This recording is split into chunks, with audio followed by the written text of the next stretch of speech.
Oi, gente, tudo bem com vocês? Meu nome é Larissa e esse é o podcast Filme da Semana.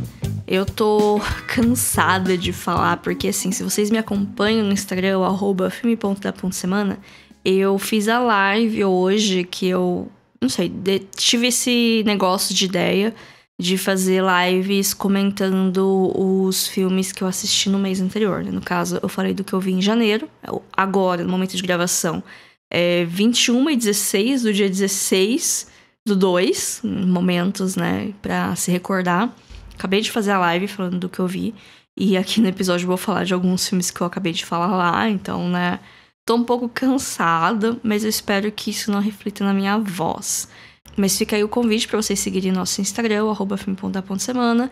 Além de conteúdos extras, tem alguns quadros fixos no perfil, como toda quarta-feira tem uma dica de um filme dirigido por uma mulher. Toda segunda-feira tem uma lista de filmes de algum país, porque a ideia é chegar até o final do ano falando do cinema de 52 países diferentes. Vamos ver se eu vou conseguir esse feito, porque eu comecei sem saber se eu vou conseguir terminar. Mas vamos descobrir. O das mulheres eu vou conseguir, porque eu quero também assistir essa quantidade de filmes. Até agora, os filmes que saíram foram todos os filmes que eu vi ano passado. Acho que teve um só. Eu postei sobre After Sun semana passada, que é um dos filmes que eu vou falar aqui hoje. Eu nem comecei a falar da pauta hoje e já tô me atropelando. Mas enfim, me estendi muito. Sigam no Instagram que tem conteúdo diferente. E agora sempre vai ter live na primeira semana do mês, falando do que eu assisti no mês anterior. De um jeito mais despojado do que eu falo aqui no podcast. E também com muito tempo perdendo pra eu lembrar os nomes das coisas. Porque aqui no podcast eu faço roteiro. Eu dou uma ensaiada, eu dou uma treinada, dou uma pesquisada no ao vivo. Eu, só nós lá. E eu podia abrir uma aba do Google pra pesquisar, mas nem me veio na cabeça na hora. Mas enfim, episódio de hoje, quero falar sobre 3 filmes que eu vi esse ano e que atualmente estão no meu top 3. São os 3 filmes que eu mais gostei de ver. Eu fiz esse episódio porque ano passado eu fiz a mesma coisa, mais ou menos nessa época. Eu falei de 3 filmes que eu tinha visto e gostado muito. E é muito curioso ao longo do ano ver como esse top 3 mudou e quanto esses filmes desceram no ranking. Não vou falar caíram porque é algo negativo, mas eles foram um pouquinho pra baixo porque eu assisti outros filmes que eu gostei mais, o que não faz eles deixarem de ser bons ou eu deixar de gostar muito deles. Mas é isso, quando você assiste muito filme, às vezes o seu top 10 são 10 filmes que você gostou muito e tem dificuldade de ranquear eles numa ordem porque são 10 filmes que você gostou muito. Pra quem quiser ouvir esse episódio que eu fiz ano passado, é o número 99. Dos filmes que eu vou falar aqui hoje, 2 deles estão nos cinemas. Um já tem streaming e eu vou começar falando dele. After Sun é um lançamento da MUBI, um streaming que eu amo. Ele é o filme de estreia da Charlotte Wells e, nossa, gente, que estreia. Tem uns negócios meio autobiográficos, a linha entre ficção e realidade é bem tênue. E é um filme que eu sei que não vai agradar todo mundo, porque é daqueles que te deixa pensativo, não responde quase nenhuma das perguntas que ele joga. Tem muito essa coisa de cada um interpretar uma coisa. E esse é um dos pontos mais fortes de tudo pra mim. After Sun vai contar a história de uma menina de 11 anos, a Sophie, que viaja com o pai, o Paul Mescal, que tá indicado ao Oscar por esse papel maravilhoso, eu gostando dele. E a gente percebe, né, que os pais da menina são separados, que eles não passam tanto tempo juntos durante o ano, então essa viagem dos dois sozinhos é algo especial, é o momento deles. E a gente também percebe que depois dessa viagem, alguma coisa mudou na relação deles. É um exercício de ficar revendo fitas de filmes caseiros e tentar imaginar o que passa na cabeça dos outros. É que nem a gente assistir hoje um negócio da gente criança e perceber, prestar atenção nos adultos, que quando a gente estava lá, a gente era criança, a gente não sabia o que estava acontecendo, a gente não sabia as preocupações. E hoje, talvez, tendo a idade que nossos pais tinham na época, talvez a gente consiga, no mínimo, imaginar o que estava passando na cabeça deles e tal. E é isso que a Sofia adulta tenta fazer. Em alguns momentos do filme ela aparece, né? Tem esse negócio de ter ela criança e depois ter ela adulta. Tem cenas que é quase que um flash, assim. Mas a gente percebe que é ela tentando entender quem é o pai dela e o que aconteceu. E o que aconteceu? A gente não sabe o que aconteceu. Então esse é o grande rolê, assim, de interpretação do filme. É muito bonito como que o filme ele parece um grande filme caseiro, né? Os cortes dele são secos, não tem muita transição entre cenas, porque filmes caseiros são assim, ele simplesmente acaba e começa uma outra cena. E os momentos entre pai e filha sempre são alegres. Eles estão muito felizes de estar lá e o pai está se esforçando ao máximo para essa ser uma viagem que a filha dele aproveite, que ela se divirta e que ela lembre para sempre. Mas também tem uma camada muito grossa de melancolia em tudo isso, que não deixa de ser a matéria das lembranças. Sempre que a gente se recorda de um momento bom, também tem uma sensação meio triste de que aquilo nunca mais aconteceu, ou às vezes a gente acha que aquilo nunca mais vai acontecer com a gente. Então tem esse momento de você lembrar o momento que você estava feliz e fica triste porque você sabe que aquilo não vai se repetir, seja porque, sei lá, as pessoas não estão mais aqui, o lugar mudou, a sua condição mudou, a sua cabeça mudou, qualquer coisa que tenha mudado, você não é mais a pessoa que você era nessa memória, independente do que mudou, né? A atuação da dupla principal é muito, muito boa. Dá pra comprar que eles são pai e filha, mesmo com uma pouca diferença de idade. Eu não sei quantos anos tem a atriz que faz a Sophie, mas é pra ela ter 11 anos. Eu sei que o Paul Mescal é mais novo do que eu, apesar dele fazer um papel de jovem pai de 30 anos no filme, eu sei que ele é mais novo. Então, assim, eles têm essa pouca diferença de idade. Em certos momentos do filme, eles até são confundidos como irmãos. Mas dá pra acreditar, sabe? Que é pai e filha, eles estão muito bem, assim, eles têm uma química muito boa. E ainda que, falando bem do Paul Mescal, ele consegue passar tanta emoção de um jeito tão sutil. Tipo, em um olhar, a gente percebe que ele ama a filha dele, que ele tá se divertindo na viagem, tá aproveitando esse tempo com ela, mas também tem alguma coisa ali. Tem uma melancolia, uma tristeza muito profunda. A cena final é a arte. Eu demorei uns 2 minutos pra assimilar tudo e tentar começar a chegar a alguma conclusão do que aconteceu, de como aquele filme terminou, e depois disso eu desabei e fiquei meia hora chorando, olhando pro teto. Porque ele é assim, ele é misterioso. Eu fiquei o tempo todo esperando uma coisa bombástica acontecer. E não tem nada, assim. É um filme de eventos extremamente cotidianos e calmos e pacíficos e felizes. Mas você percebe que tem alguma coisa não errada, mas que tem essa melancolia que eu comentei. Mas a gente sabe que alguma coisa aconteceu. Inclusive, antes de assistir o filme, vendo algumas impressões de pessoas que viram o filme antes de mim, eu tive uma teoria, criei uma teoria na minha cabeça de que aconteceria uma coisa. E aí eu fui ver o filme preocupadíssima, achando que aquela coisa ia acontecer, porque é um negócio meio pesado. E aí não aconteceu. Acabou o filme. Não aconteceu o que eu achava que ia acontecer. Aí eu fiquei, ok, acabou. E aí? Só que aí, refletindo sobre o filme, pensando nele, me faz ter certeza que o que eu imaginei aconteceu sim. A gente só não viu. Esse filme ficou comigo por semanas. Depois que eu terminei de ver, eu ficava rebobinando ele na minha cabeça. Gostava de ficar pensando nele. Eu gosto de ouvir o que outras pessoas acharam dele, quais foram as percepções. Consumi muito conteúdo sobre ele. E, como eu disse, é um filme que não vai agradar todo mundo, principalmente por causa desse caráter contemplativo, porque a parte sentimental não é óbvia, não é manipulativa, e também por essa parte dele não se dar o trabalho de responder às perguntas que ele lança. After Sun é um lançamento na MUBI. Na descrição desse episódio eu vou colocar um link que dá 30 dias de graça para testar o streaming. E eu peço aqui encarecidamente, se vocês quiserem conhecer o streaming que eu recomendo, cliquem no meu link e façam um cadastro através do meu link, porque além de vocês ganharem 30 dias de graça, eu também ganho uns dias de graça, então todo mundo se ajuda. Os próximos filmes são lançamentos do cinema, mas eles têm distribuições menores, e agora com a estreia do novo filme da Marvel é capaz de ficar ainda mais de escanteio. Então é aquele negócio, né? Infelizmente tem que dar seus pulos. Triângulo da Tristeza foi o grande vencedor de Cannes no ano passado, uma certa polêmica, kkkk. Ele é dirigido pelo Ruben Östlund, que já tinha vencido o prêmio alguns anos antes com The Square, a arte da discórdia, que eu não vi. Mas mesmo assim, eu acho que marmelada premiar o mesmo cara em tão pouco tempo. Mas vamos lá.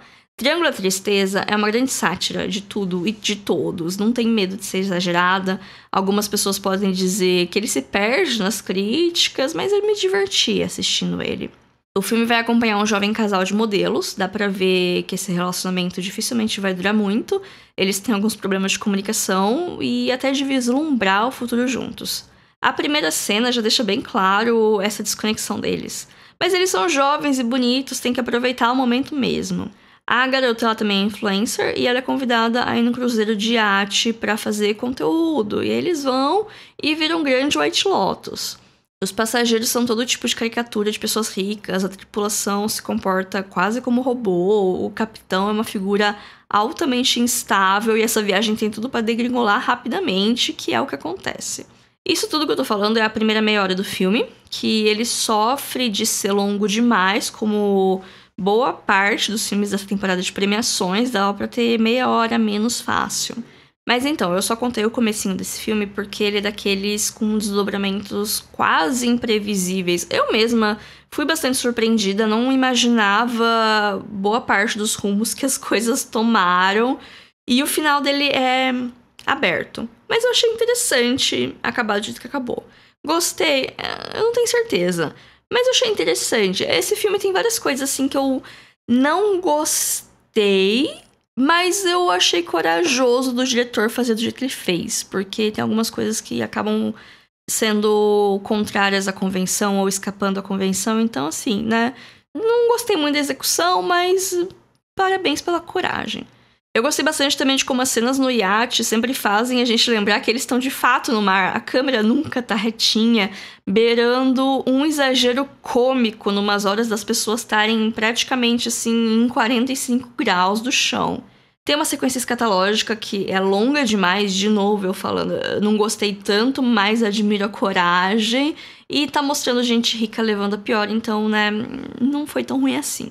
Entre altos e baixos, achei uma ótima experiência e eu tô valorizando bastante filmes que me proporcionam isso. Mesmo que eu não ame a história, mesmo que eu não ame algumas das escolhas de direção e algumas direções narrativas que o filme segue, eu gosto de ser surpreendido e o filme trouxe isso.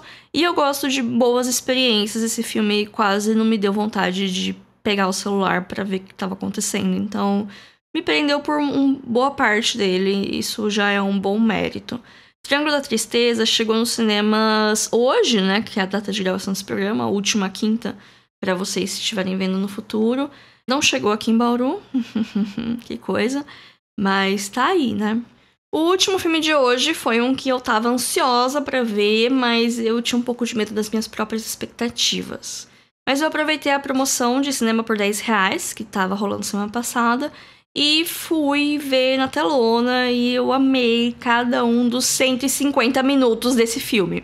Eu tô falando de The Fabelmans, que é a autobiografia do Steven Spielberg, indicado a um monte de Oscar, inclusive melhor filme. Acabou sendo minha torcida pra diretor, mas vamos ver, né? Eu ainda preciso terminar minha maratona. Inclusive, eu acho que o episódio com as minhas apostas do Oscar vai sair no primeiro sábado de março.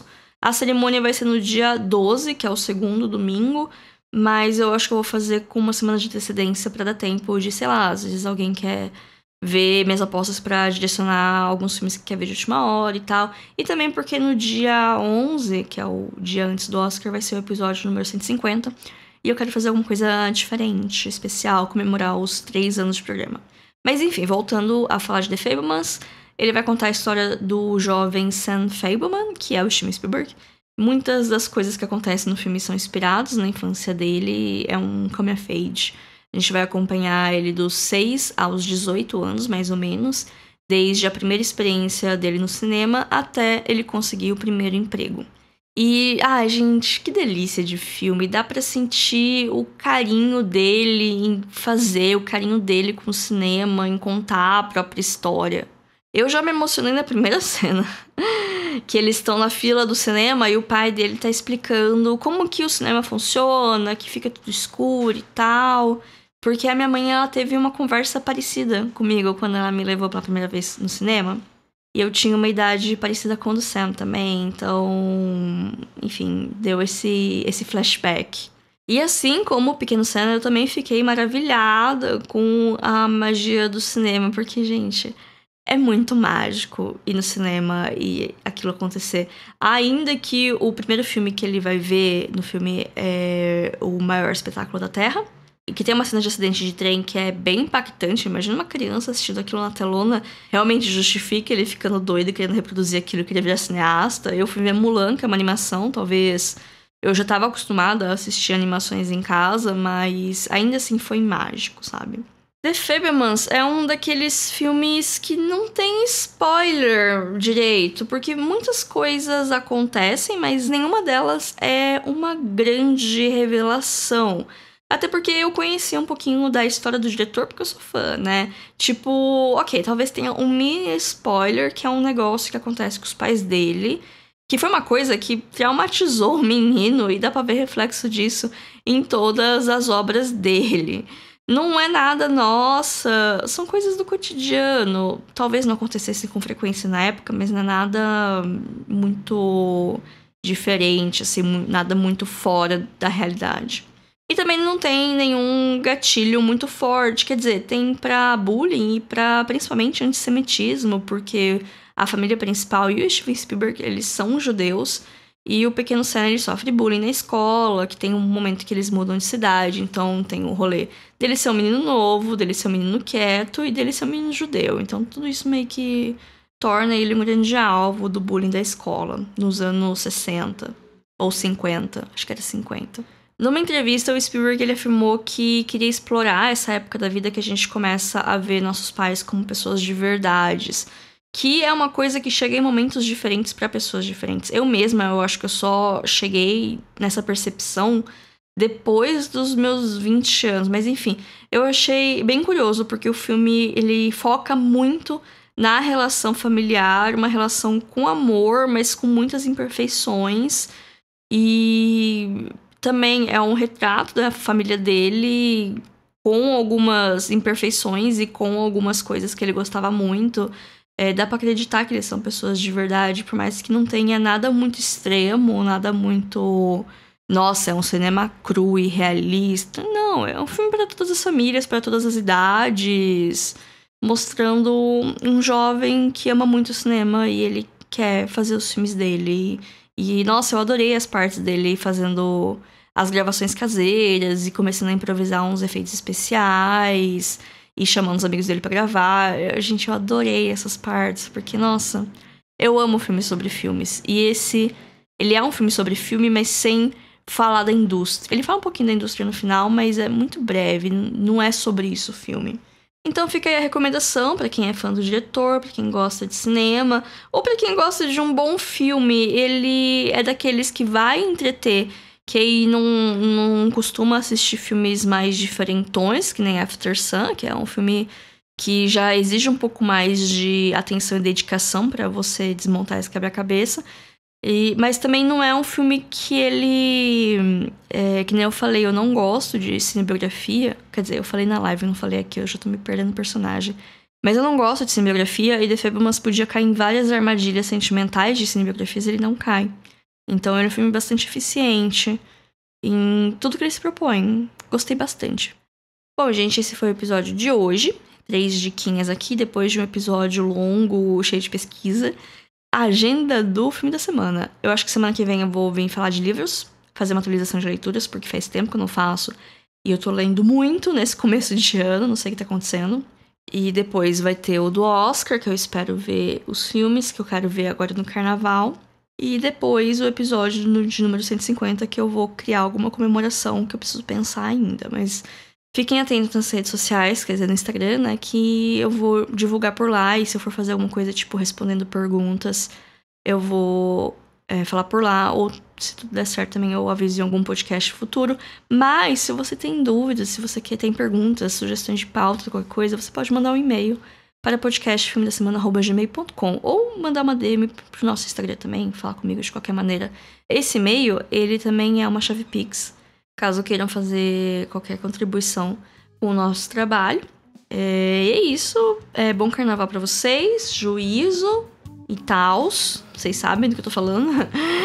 E até semana que vem. Tchau, tchau.